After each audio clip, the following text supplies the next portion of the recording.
আসসালামু আলাইকুম। আজকে আমরা শিখব পাসপোর্ট সাইজের ছবি কিভাবে বানানো হয়। পাসপোর্ট সাইজের ছবি বানানোর জন্য প্রথমে আমরা অ্যাডোবি ফটোশপের মধ্যে যাব। যাওয়ার পর আমি যেমন ওপেন করছি, ওপেন করার পর আমরা ফাইলে ক্লিক করব। যে জায়গার মধ্যে ছবিটা আছে আমরা সে জায়গাতে নিয়ে আনার জন্য ফাইলের পর আমরা ওপেনে ক্লিক করব।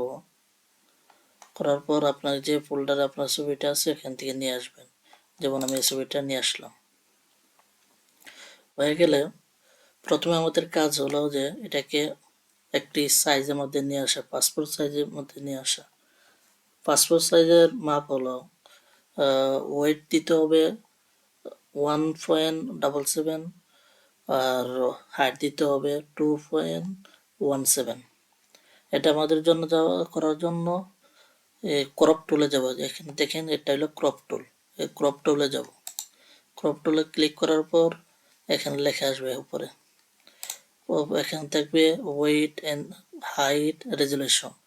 ওয়েট দিব আমরা 1.77 ইঞ্চি, আর হাইট দিব 2.17 ইঞ্চি।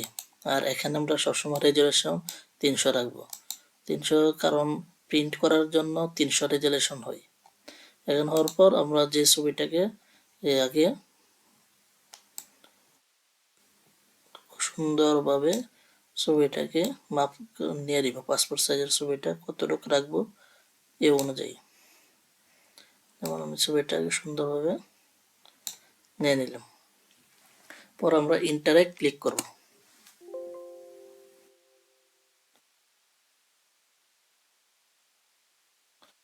ইন্টারে ক্লিক করার পর এখানে হয়ে গেছে। পর আমাদের কাজ হলো যে ছবিটাকে একটি সুন্দর করা। ছবিটার মধ্যে চাইলে সুন্দর করতে পারেন। কিভাবে করব? কন্ট্রোল+M ক্লিক করব, তাহলে আমরা একটা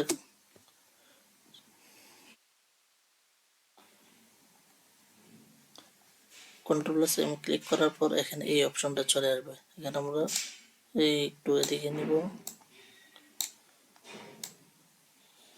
দেখেন আস্তে আস্তে কালার হচ্ছে।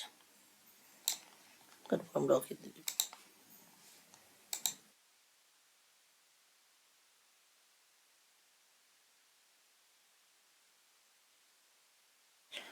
তারপর আমরা চলে যাব এটা এখানে ব্যাকগ্রাউন্ড। পরে আমাদের কাজ হলো ব্যাকগ্রাউন্ড কিভাবে করব।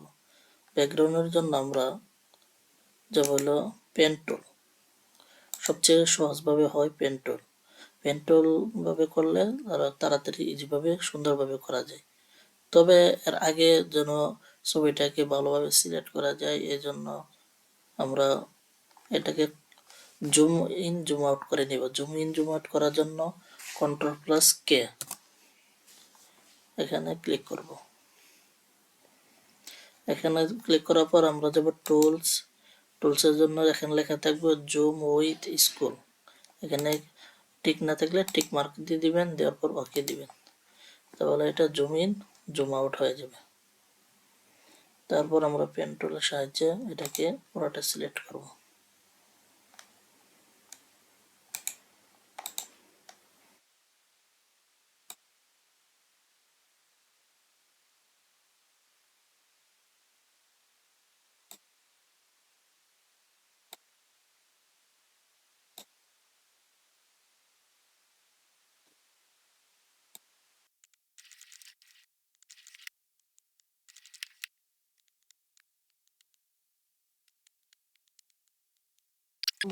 বাইরের দিক দিয়ে সিলেক্ট করে নেবে।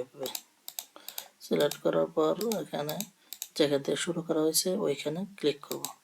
ক্লিক করলে Ctrl+Enter দিলে পুরাটা সিলেক্ট হয়ে যাবে। এখানে ব্যাকগ্রাউন্ডের জন্য এখানে দেখেন নিচেরটা আপনি কোন কালার ব্যাকগ্রাউন্ড দিতে চান, যেমন নীল কালার দিতে চান তাহলে ওকে নীল দেওয়ার পর Ctrl+ব্যাক দিলে আপনার সুন্দর করে হয়ে যাবে।